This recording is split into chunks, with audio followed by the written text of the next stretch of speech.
Welcome, everyone, to today's webinar, Bulk Hydrogen Storage, Leveraging Hydrogen Safety Plants to Comply with Regulatory Requirements.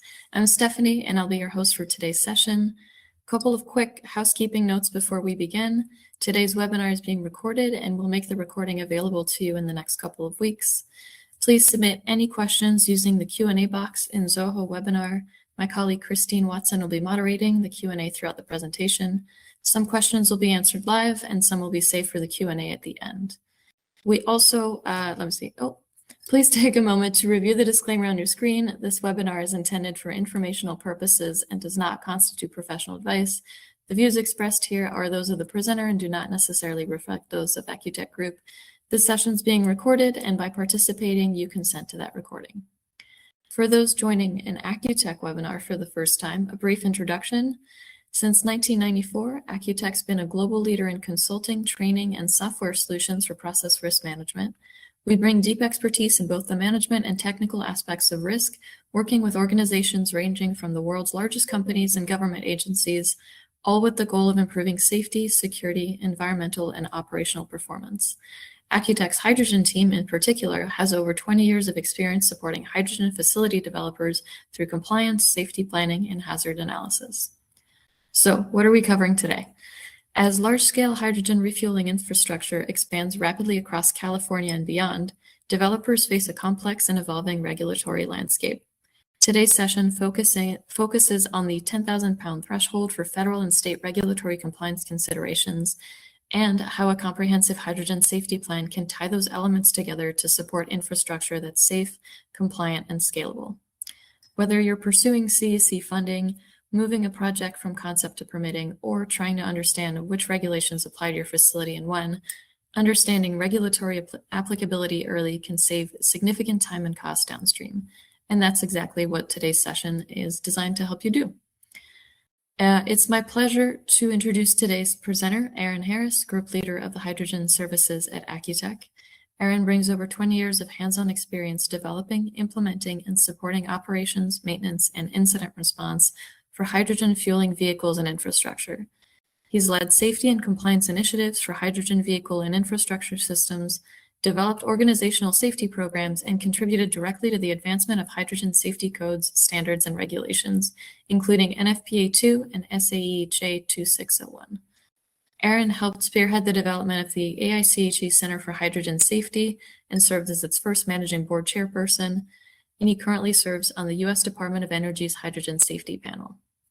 And moderating our Q&A today is Christine Watson, Associate Engineer in AcuTech's Hydrogen Services Group and a former Technology Manager for Hydrogen Safety Codes and Standards at the U.S. Department of Energy's Hydrogen and Fuel Cells Technology Office. So you'll be in excellent hands with your questions. So as we start, let's do a poll first to gauge where you are. We go here, and how confident are you in your understanding of the regulatory requirements for bulk storage of hydrogen?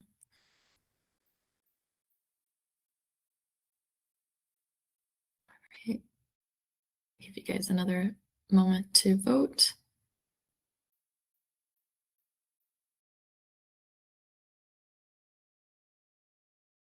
So Aaron, it looks like you've got very confident 14%, confident 42%, not confident 28%, and confused at 14%.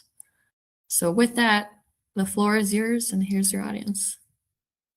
Wonderful. Thank you very much for taking the poll. Thank you very much for attending and participating in today's webinar. Really appreciate it. Look forward to your questions. And we'll go ahead and start to hopefully address some of the questions and bring that level of confidence higher with what we bring through today. So let's start off with a definition of bulk storage and discuss a little bit about why it is regulated. So for those unfamiliar, the process safety industry as it is today is informed by several historical incidents. In particular, the Bhopal disaster leading to significant changes globally in the societal approach to process safety, those ultimately resulting here in the United States in our topic of discussion into formal regulations under the federal laws under OSHA known as OSHA PSM, and the EPA RMP, or the Process Safety Management and the Risk Management Plan. Both of those coordinated requirements and standards address hydrogen and require hydrogen systems to participate in the mandatory participation in the program when they exceed the 10,000 pound threshold. So a little bit of demystifying, I think, some of the questions and discussions around 10,000 pounds. A little more about what is 10,000 pounds. It is specific to the process quantity, and that needs to be determined. It's important to recognize that, review the requirements of these standards. We've provided the links here. It's important to note that the quantity calculation needs to consider the piping and components in addition to what you would traditionally think of as storage vessels and tanks. It also is going to incorporate requirements for the system and process system itself. And under certain circumstances, temporary storage, including deliveries, depending on duration, should be something you consider as you consider what you're going to do. Now, the question is, should we just stay under 10,000 pounds to avoid regulation? And I think this question comes up quite often, and it is a question that, you know, it has some implications, I think, that we would want to reflect upon. So I ask you here, rather than ask you a poll to think about that, the response to that, let's ask ourselves, what if hydrogen fueling stations, as we're talking about specifically here and looking to address, were granted an exemption, as is done for hydrocarbon fuels from PSM and RMP requirements? Would that change? And does that 10,000 pound threshold influence the policies and procedures that you might develop anyway, regardless of the mandatory requirements? And I would submit to you, it probably doesn't. And I would ask you to consider, what quantity then do you recommend as a threshold for applying process safety best practices, if that's the case? And hopefully, as you think through that, you're coming to the realization that process safety best practices should really be applied to hydrogen fueling stations, regardless of the size, regardless of this regulation. And the participation in the mandatory aspects uh, should be something that you consider just as a circumstance of the quantity. And why do we say that? Well, in particular, because there are incidents to demonstrate that that quantity does not imply safety. And this AB Specialty Silicons is an unfortunate incident with 4 fatalities, which has these characteristics that I quote directly from the report. Tanks had no engineered system to direct flammable gas, including hydrogen, to a safe location. There were no flammable gas detectors or hydrogen gas detectors with alarms to warn workers. But finally, the facility does not store chemicals in sufficient amounts for the company's operations to be regulated under the EPA's Risk Management Program, RMP, or the OSHA's Process Safety Management, PSM standard. And so, as we see, the threshold itself does not provide that layer of safety that you need. And in fact, is a regulatory circumstance that in many ways should be considered separately from whether or not you apply good basic process safety management. So let's talk about the requirements of good process safety management. What are we talking about when we talk about that? Well, this is pretty widely known, and we've provided this slide just to, I think, provide a quick summary, as well as the links to the specific sites, and left this with a specific QR code there in case you want to reuse this slide as a summary. Recognizing that these 2 regulatory bodies have worked hard to bring these 214 elements lists together and provide a regulatory framework that's widely practiced and has been developed over this period of time since it was implemented. And we'll talk a little bit more about the best practice approaches that are used to comply with this, but this is really just addressing those requirements for compliance at the federal level. So since we're drilling down and we're talking a little bit about how the state layers can create some complexity, we were addressing this presentation specifically toward the hydrogen infrastructure project opportunity under the CEC. And you'll see a note there as well. But when we're talking about California, we're talking about the California Accidental Release Prevention Program, or CalARP. This is the entity administrating the PSM and RMP requirements for facilities with greater than 10,000 pounds. Now, in California, the state delegates this authority to the local agencies, and those agencies are called CUPAs, which stands for the Certified Unified Program Agencies. And there are additional requirements and/or administrative interactions that each CUPA uh, may uh, may be separate or from each other, and may maybe have requirements. So it's important to go and determine which CUPA is administrating the particular site of interest and where that station is going to be located. It's also important to note from the GFO that the reporting of safety incidents to the CUPA, regardless of the process size, is in that standard. So finding the CUPA information and determining basic information is one of the first steps. So, and if you're exceeding 10,000 pounds, the first step is going to be determining that program level. And there are 3 program levels in which they would qualify. There are 4 levels in California, but 3 levels within the overall system. And determining that program level does require some evaluation of the specific offsite consequences for that site. And it's just important to recognize that there's a few things you'll need to do, both the calculations on quantity as well as the offsite consequences specific to the site before you can really determine that program level. So drilling even a little further and determining exactly what is and who is the CUPA for a given location. They are local, and as I mentioned before, there can be some local requirements, especially with regard to administration, as each agency can be different. So I chose my own location here using the online tool. I'm here in Castro Valley, so my CUPA is the Alameda County Health Department. And as you can see, it's not always a fire department or a building department. And you can also see from the map, this is not a complete picture of Alameda County itself. So several jurisdictions, including cities, are carved out from these CUPAs and can act as their own CUPAs within the state. So use of this tool can be really important for identifying the location and the regulatory authorities.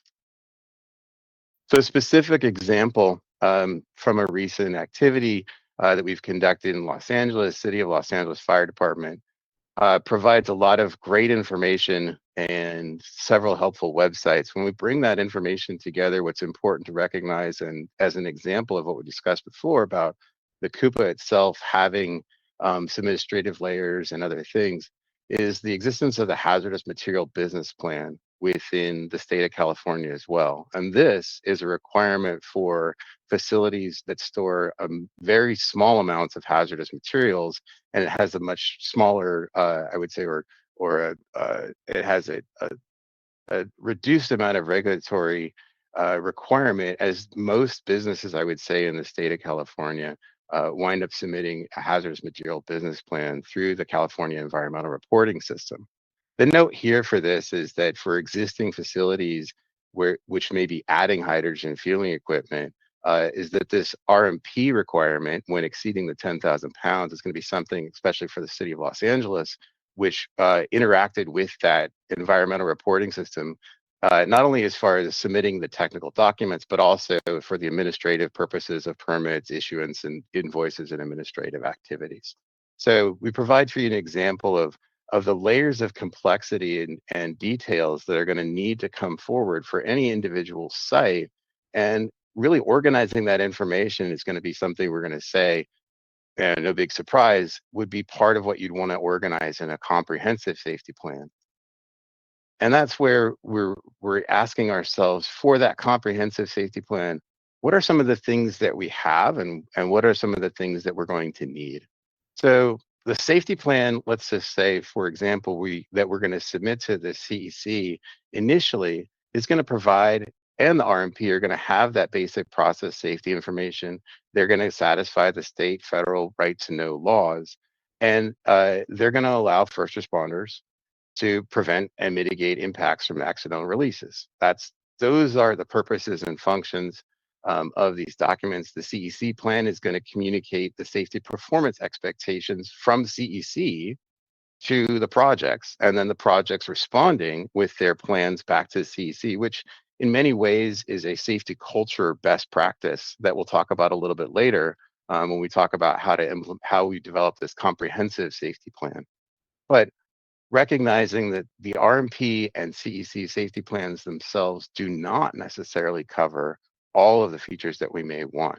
Those plans, while the RMP is meant and does meet the requirements from the Coupa, due to the levels of program which a given site might qualify, not all of the obligations may be covered under the RMP, and therefore uh, facilities should make sure that they have a comprehensive approach to both the PSM and RMP under those 14 elements as a minimum. And we'll talk a little bit about how approaches under process safety can be expanded and the best practices that are incorporated for that. But it's also important to recognize that the safety plan does not ensure compliance to these obligations either. It may highlight them, and the existence of creating the plan for the purpose of the CEC may identify those, but it doesn't go beyond that concept phase submission or that concept phase of the project and submitting it to the CEC. If it's not carried forward and able to continue to guide the process and guide the project through to operations, it's not doing its full job. And it doesn't provide, unless it's continued forward, that project history. So we're going to talk a little bit more about how a comprehensive plan can fulfill some of these requirements. It can establish an expectations and framework to identify, mitigate, and maintain those mitigations for the hazards that we've identified. It can establish and help for the on-time delivery and ensure the completeness of these uh, regulatory required documents, of which there can be a few, especially in some jurisdictions. It can establish a plan for the turnover of this compliant process and this entire project to a to the operations team, and then it can facilitate that operations team as well as the future projects with a continuous improvement loop. So our comprehensive safety plan approach wants to build those pieces to it so it can be effective. The comprehensive safety plan with respect to the aspects of the funding announcement from CEC and project activities in California can also provide some additional benefits beyond safety. Two that we highlight here would be a plan for availability and the other for carbon intensity, or LCFS, the low carbon fuel standard program management. And by availability, one of the things we're talking about is in reliability and availability, the use of qualitative and quantitative approaches to address uh, how we're going about our inspection, tests, and preventive maintenance programs, typically identified under mechanical integrity. We can identify safety critical components. We do identify safety critical components when we do our safety reviews. Expanding that to include availability critical components is a technique that's often employed early in the project, and then is allowed. When it's done early in the project, can be leveraged into that. And as well, there's training and competency management loops that are necessary during operations to maintain that availability um, process and program that's been established. Similarly, for LCFS and collection of that information, while this is more of an accounting type function because it's financial, oftentimes because it's specific to the business unit, which might be operating for hydrogen, or specific to the stations, this responsibility then falls back to that operations team. And so we've often seen where those technical requirement monitoring and typical type of training and compliance loops, again, are well identified or well aligned with a safety plan. So incorporating these two into the safety planning, although not safety topics, could be a very good idea as well. So let's talk about that. What about the best practices that are out there, and what are the standards or references we should begin with? First off, we would point to the AICHE Center for Chemical Process Safety, CCPS, Risk-Based Process Safety, or RBPS.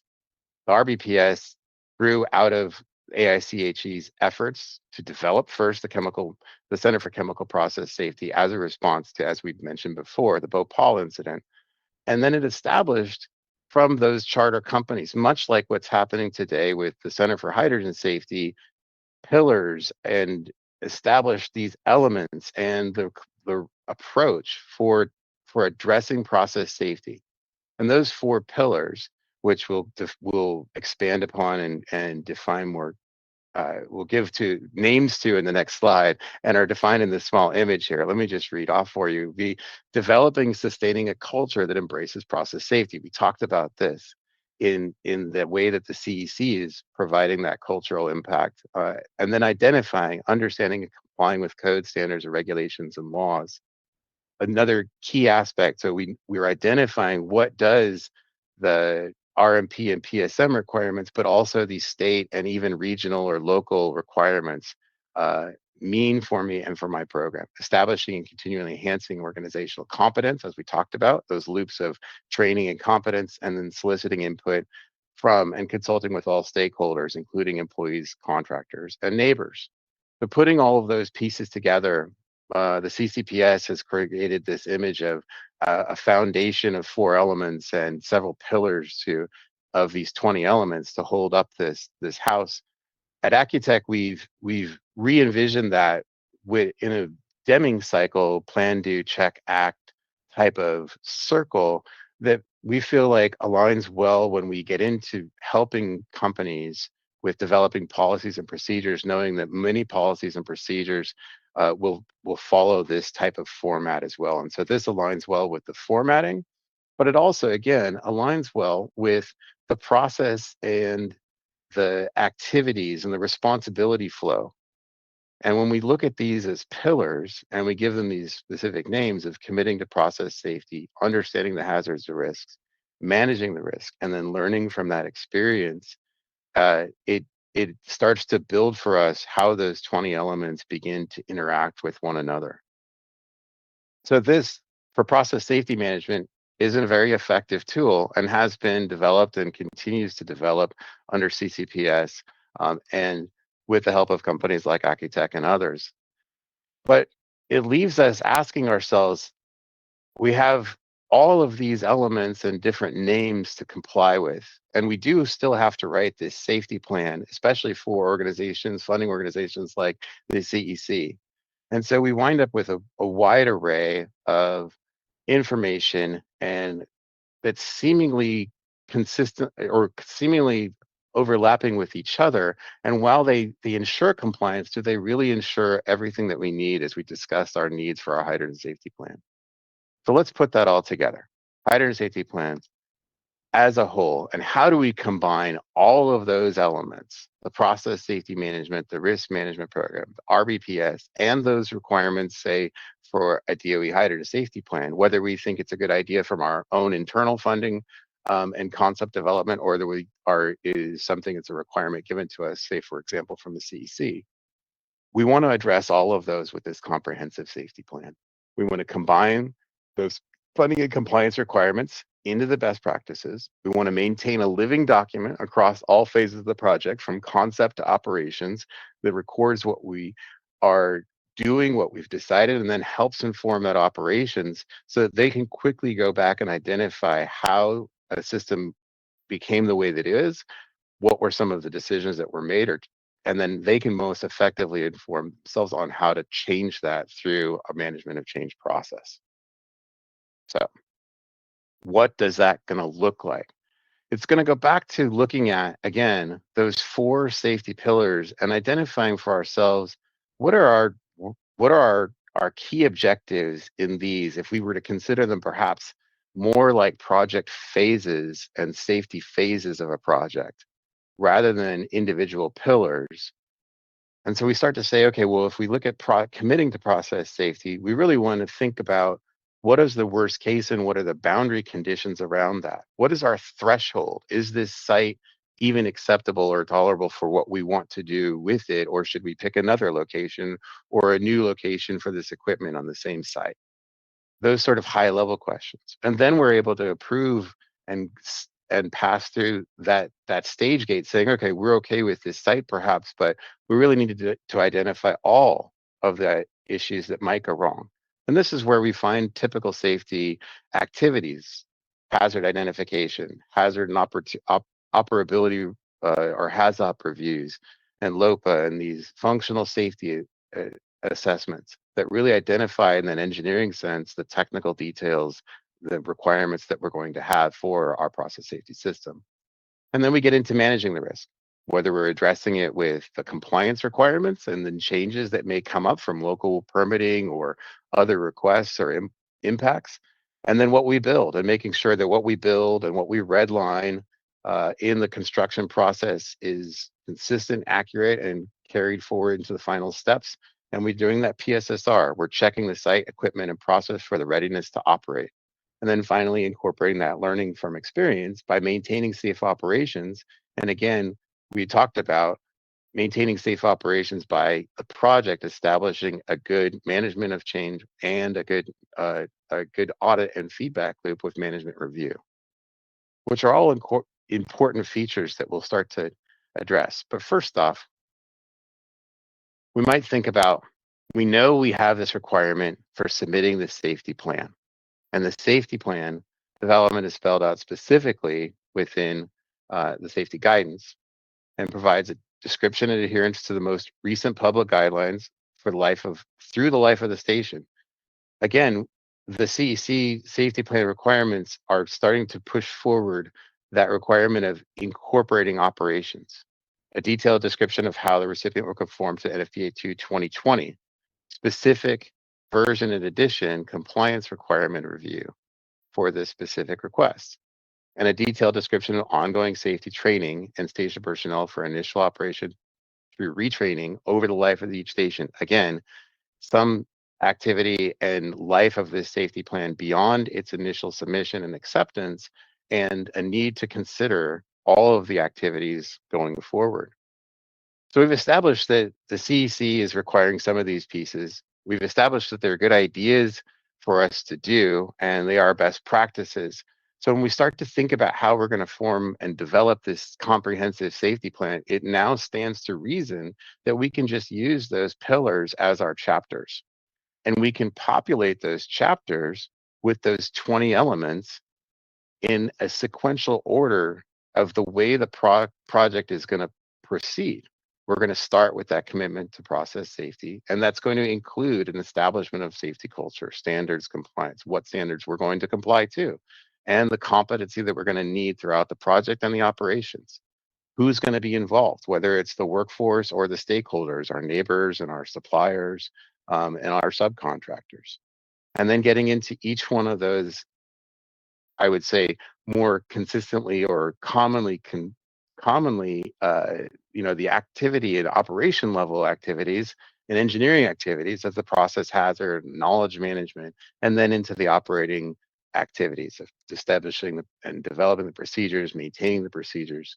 And finally, I think in many ways, closing the loop again with the management team who's established and determined that commitment to process safety, bringing that back again and saying, have we done it?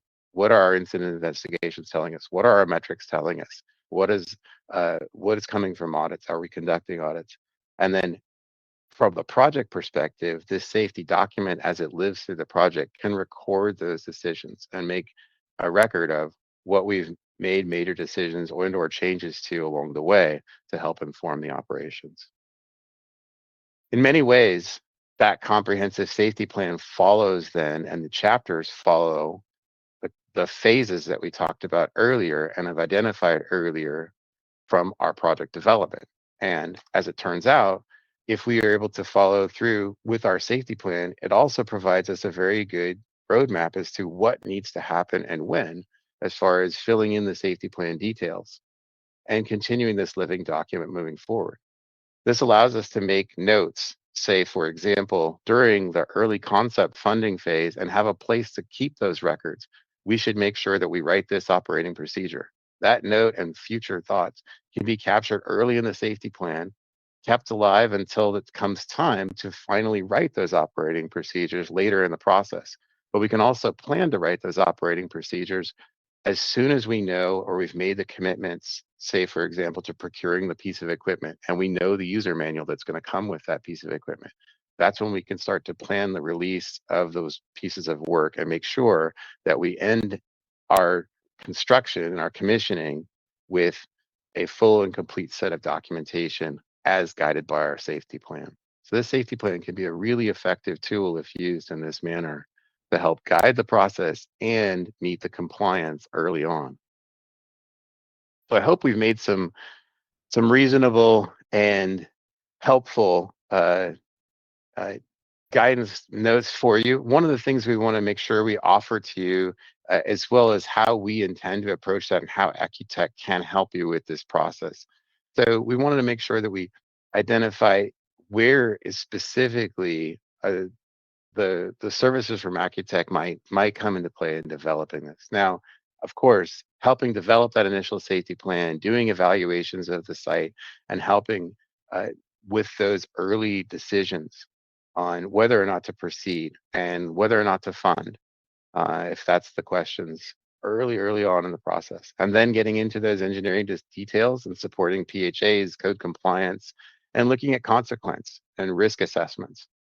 And then, as we talked about, continuing the efforts to support and develop compliant policies and procedures, evaluations of the requirements for all of those systems, much of which, if you're going to exceed this 10,000 pounds, will be subject to review and audit. And again, shouldn't be a determining factor as to whether or not you're using a best practice. And finally, in that operations, using this safety plan to use as alongside of your PSSR as a great check and a record of what you've done in that project to turn over to operations and allow them to a smooth start. So if you're worried, and I'm sure that Christina's been posting alongside in the chat with several of the links that we've been referencing along here, but we did provide a summary reference link page at the end, and we will be shooting these slides out for everyone to have a copy of. So rest assured, if you missed them, they are here. But with that, I will say thank you, and I think we're going to open up to some question and answer.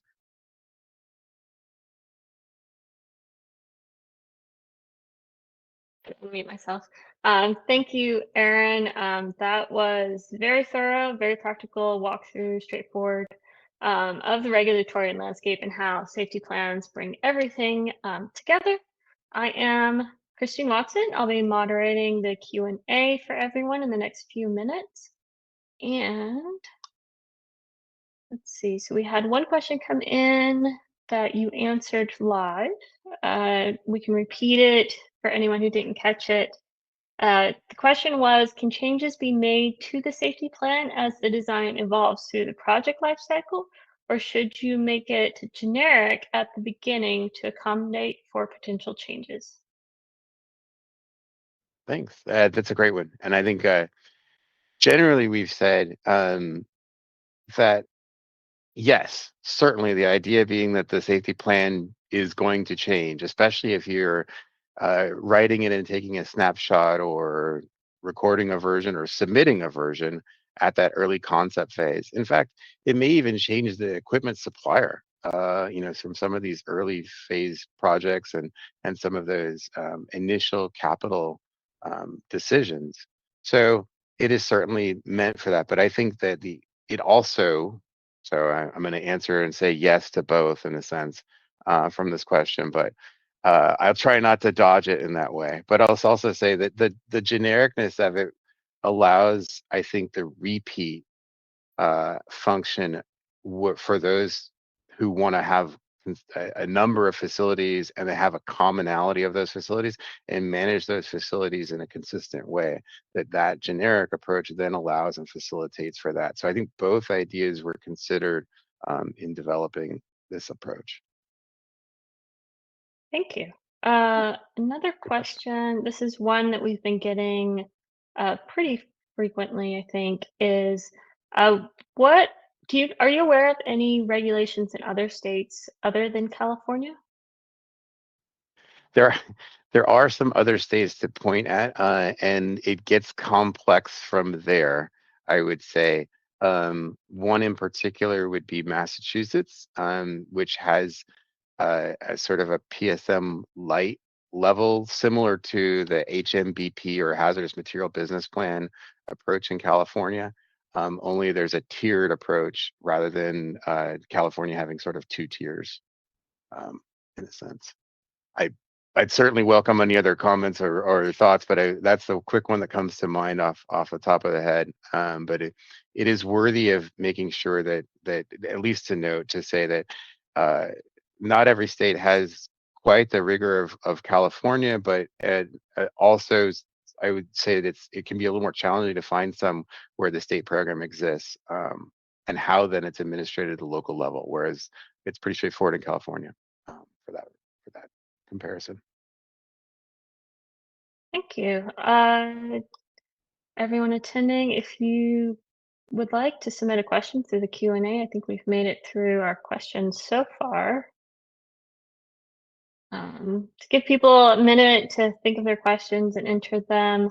Here's another question that we've heard before is, what about underground storage? If it's over 10,000 pounds, do the OSHA and EPA regulations still apply?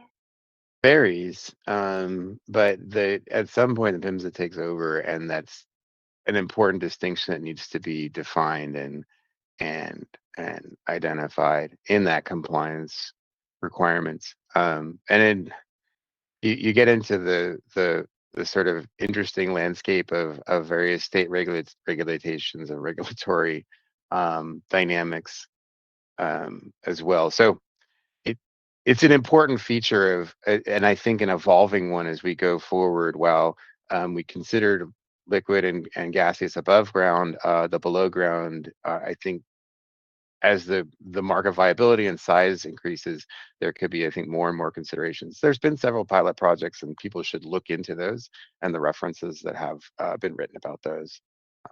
Well, And we've been very focused on California specifically, but also within the US. Are you aware of any international standards or any that are in development that would cover bulk storage specifically?